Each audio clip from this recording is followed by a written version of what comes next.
Hello everyone. जैसा कि आज हमने फिजिक्स 1 शॉर्ट स्टार्ट किया था, part 1 I have uploaded and now this is the part 2। Chapter 1 to chapter 7 we have discussed in part 1 and in this part we will discuss chapter 8 to chapter 14। जैसा कि उस part में हमने important topics को discuss किया था कि जिन बच्चों ने अब तक अपनी तैयारी अच्छे से नहीं की है उनके लिए बहुत हेल्पफुल रहने वाली है कि आप मिनिमम इतना पढ़ के ज़रूर जाएं। तो इन वीडियो का मतलब बस यही है कि मिनिमम आप कितना पढ़ के जाएं कि आपके मैक्सिमम क्वेश्चन सोल्व हो जाएं।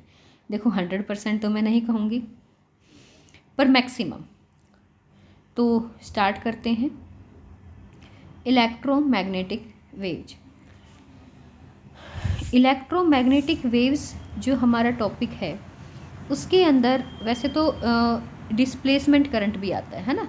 सबसे पहले तो हमारा डिस्प्लेसमेंट करंट है, पर जो ये डिस्प्लेसमेंट करंट है ना, ये जो टॉपिक है ये पहले ज़्यादा इम्पॉर्टेंट होता था।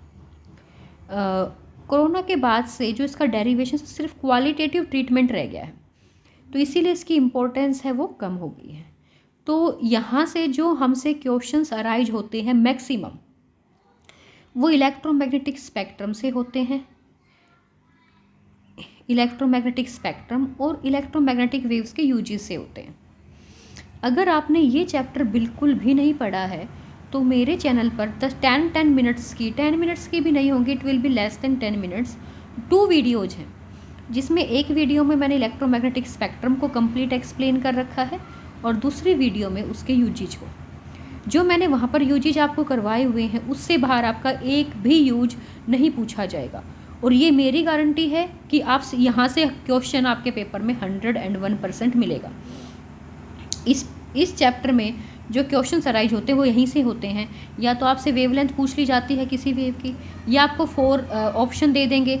आपको इंफ्रा दे दी, आपको विजिबल दे दी, आपको यूवी दे दी और आपको एक्सरे दे दी, और आपको बोल दिया कि इनको इंक्रीजिंग वेवलेंथ में पैटर्न बताओ, इनका डिक्रीजिंग फ्रीक्वेंसी का बताओ या डिक्रीजिंग वेवलेंथ का बताओ।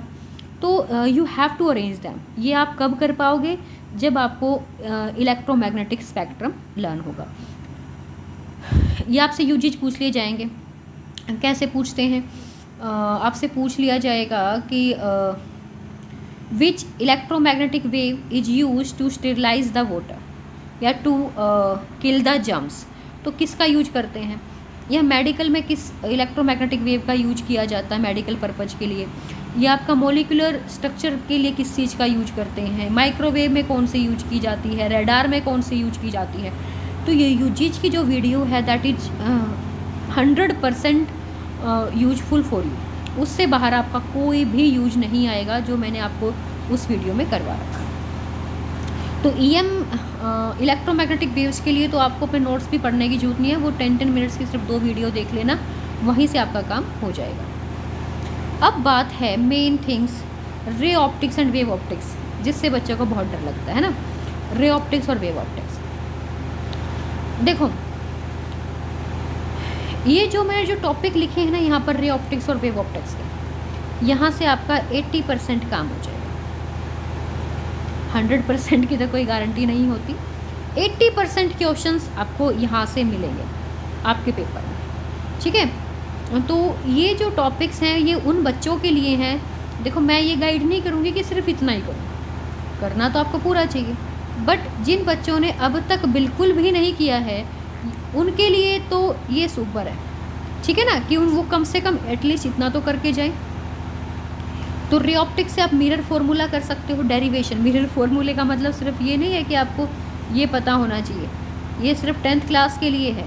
1/v + 1/u = 1/f। आपके लिए मतलब ये है कि how to derive the mirror formula. Derivation आपको मिरर फार्मूले का करना है।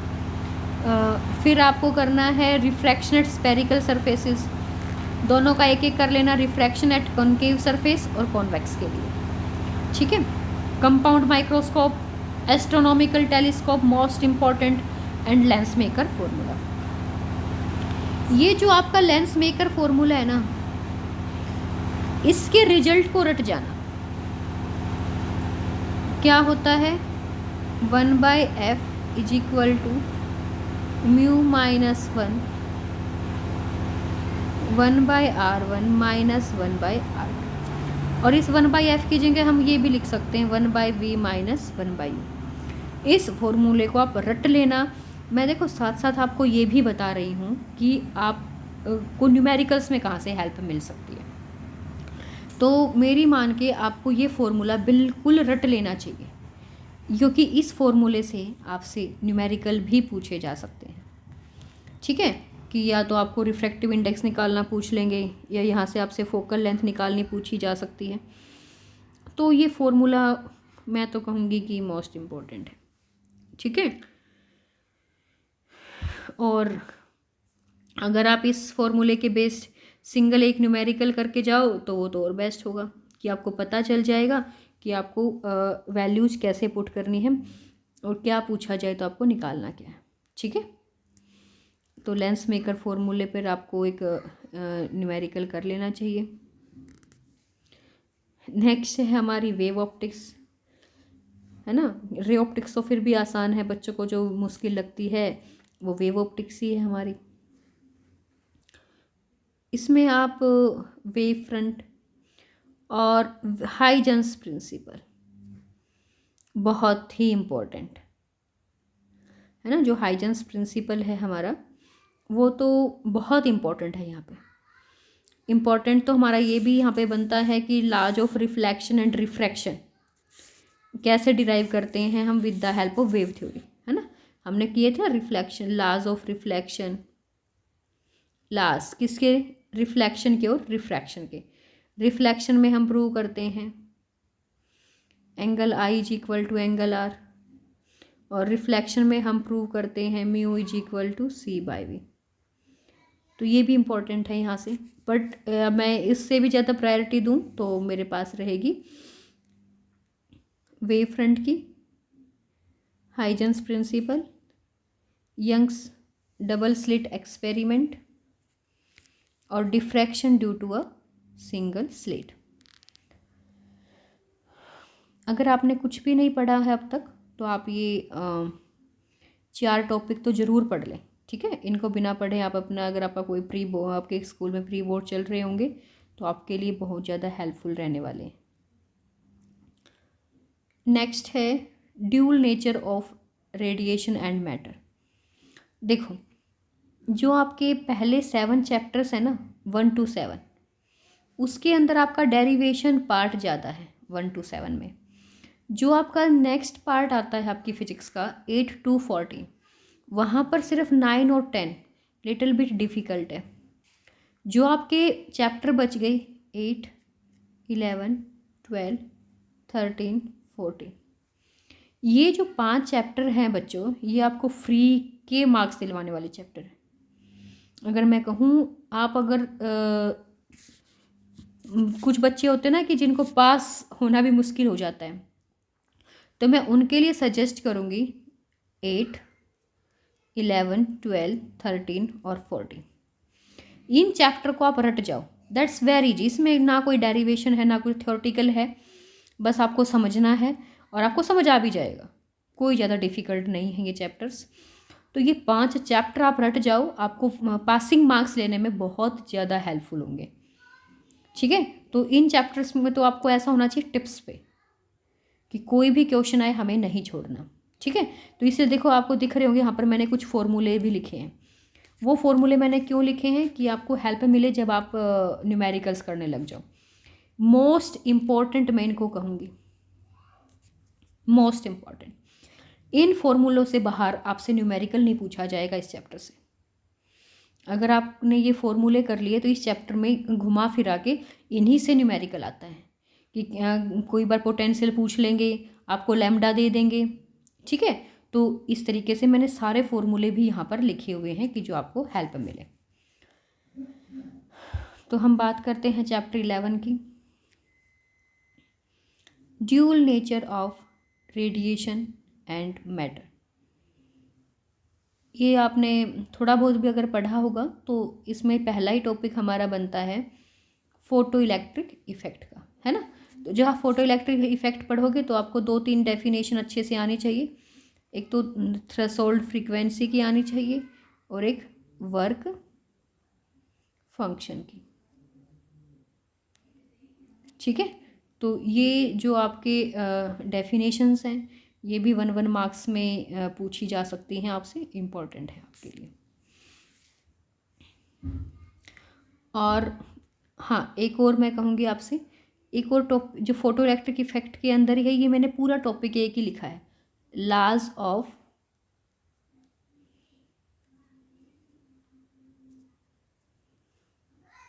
Photo electric effect. जो ये टॉपिक है ना, laws of photoelectric effect, most important है। यहाँ से आपसे कोई भी ग्राफ पूछा जा सकता है कि आपका करंट है वो इंटेंसिटी पे इंडिपेंडेंट है या काइनेटिक एनर्जी फ्रीक्वेंसी पे डिपेंड करती है, नहीं करती है। तो जो ये ग्राफ हैं, 3 से 4 ग्राफ हैं, तो वो बहुत ज़्यादा इंपॉर्टेंट है, वो आपको बिल्कुल भी नहीं छोड़ के जाने। जैसा कि हमारा नेक्स्ट टॉपिक लिखा हुआ है आइंस्टीन्स फोटो इलेक्ट्रिक इक्वेशन। अगर आपको बताऊं तो क्या है हमारी आइंस्टीन फोटो इलेक्ट्रिक इक्वेशन,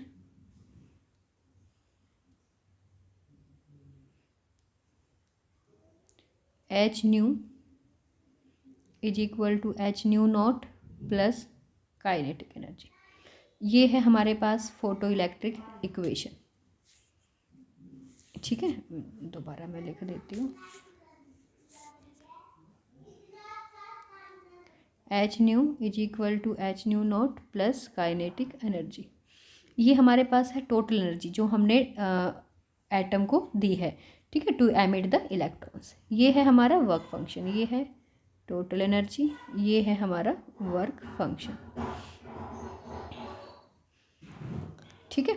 और ये हमारे पास जो वर्क फंक्शन के बाद जो एनर्जी बच गई किस फॉर्म में, काइनेटिक के फॉर्म में।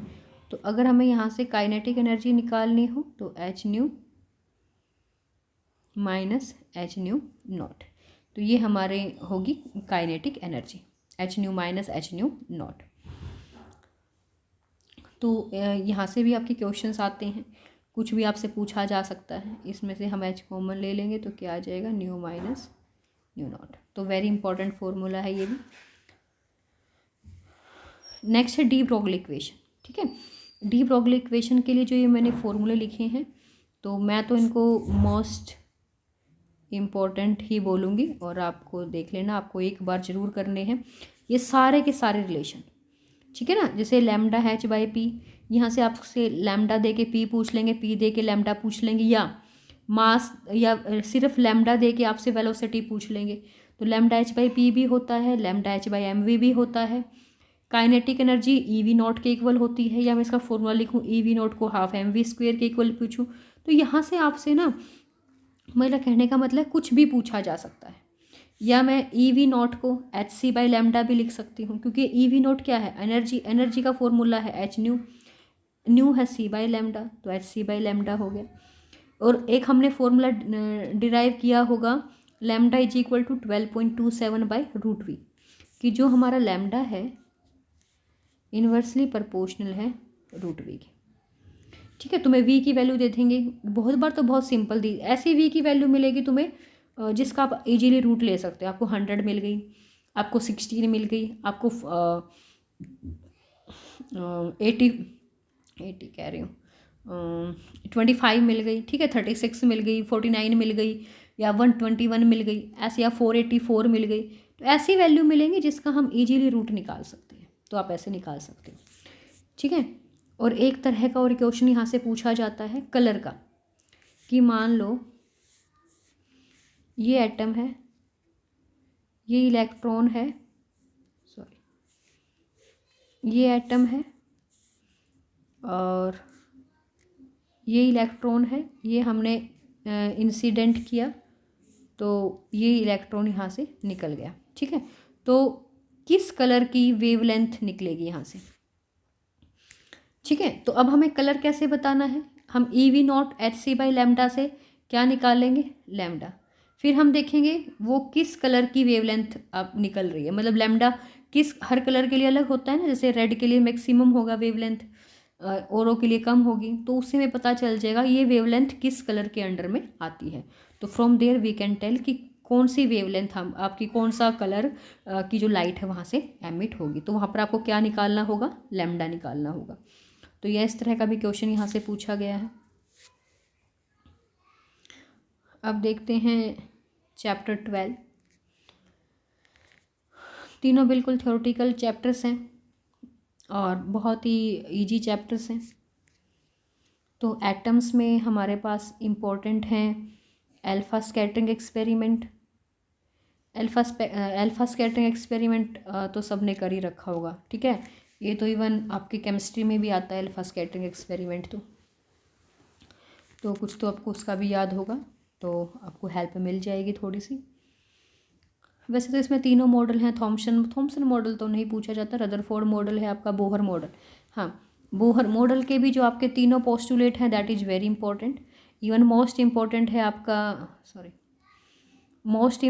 आपका second postulate MVR is equal to NH/2π, ठीक है। तो ये जो सेकंड पोस्टुलेट है ये भी आपका बहुत इंपॉर्टेंट है, यहाँ से भी क्वेश्चंस बनने के बहुत चांसेस रहते हैं, बट फिर भी मैंने अपने अकॉर्डिंग जो मोस्ट इंपॉर्टेंट थे वो आपको लिख के बताए हैं। Expression for radius, velocity and energy. देखो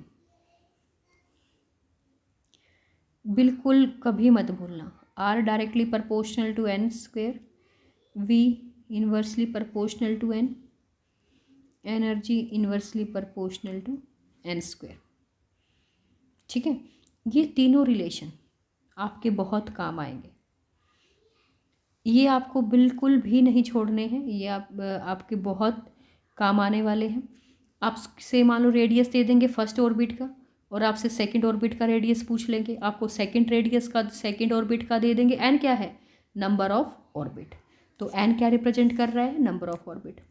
तो एक किसी भी ऑर्बिट की वेलोसिटी दे देंगे, एनर्जी दे देंगे, दूसरे ऑर्बिट की पूछ लेंगे। तो आपको कंपेरिजन आना चाहिए। कंपेरिजन तब कर पाओगे जब आपको ये रिलेशंस याद हो। क्लियर? तो आपको ये अच्छे से कर लेने हैं।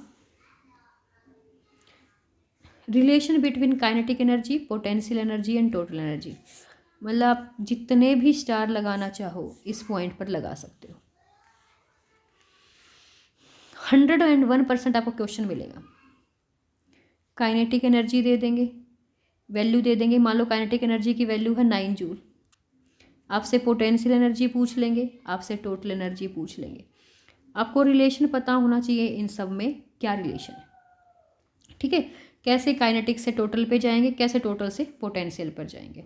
मोस्ट इंपॉर्टेंट, अपनी नोटबुक खोल करके अभी इस रिलेशन को याद करो। मैं चाहूँ तो मैं यहाँ भी बता दूँ, बट आपको यहाँ से याद नहीं रहेगा।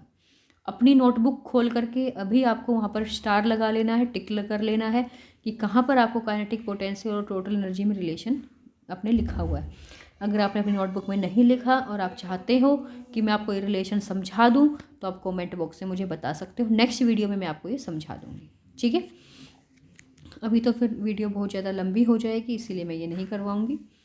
Nuclei, nuclear force, mass defect और binding energy per nucleon and its variation with mass number. अगर मैं इन तीनों से ही बात करूँ तो मेरा ये सबसे इंपॉर्टेंट पॉइंट रहने वाला है यहाँ पर। Binding energy per nucleon and its variation with a क्यों रहने वाला है, क्योंकि इसको जब आप पढ़ोगे तो इसमें दोनों टॉपिक आ जाएंगे ये वाले। न्यूक्लियर फोर्स का भी जिक्र इसमें आ जाएगा और मास डिफेक्ट का भी इसमें आ जाएगा। इसीलिए इन दोनों टॉपिक का मिक्सचर ये है, बट इम्पोर्टेंट ये दोनों भी है, ठीक है। तो आपको ये तीनों ही टॉपिक, बस 3 ही तो टॉपिक है एक चैप्टर से, और आपके मैक्सिमम क्वेश्चंस यहाँ से सॉल्व हो जाएंगे न्यूक्लियाई से। Next and the last chapter, energy bands in conductors, IV characteristics in forward and reverse bias and full wave rectifier. ये 3 जो टॉपिक्स है ना बहुत ही इम्पोर्टेंट है। एनर्जी बैंड्स कैसे बने हमारे कंडक्टर्स, इंसुलेटर्स और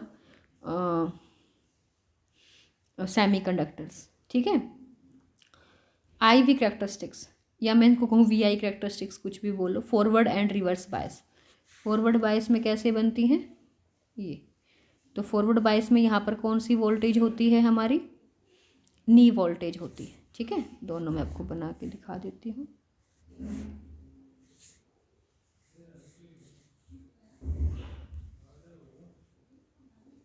ये नी वोल्टेज, और यहाँ पर ये रिवर्स बायस का ग्राफ बनेगा, यहाँ पर आपकी zener voltage. Okay, hope this will be clear to you. और एक नेक्स्ट है आपका फुल वेव रेक्टिफायर। अगर आपका फुल वेव रेक्टिफायर आ गया तो हाफ वेव तो आप अपने आप ही कर दोगे सेम थिंग से, इसलिए मैंने टॉपिक्स को बढ़ाया नहीं, कम से कम लिखने की कोशिश की है। तो आप फुल वेव करने के बाद हमें हाफ वेव तो अपने आप ही याद हो जाएगा। ठीक है, hope this video will be helpful for you, for your pre boards as well as your boards exam. तो आप एग्ज़ाम में जाने से पहले ये वीडियो ज़रूर देख लें। Thank you.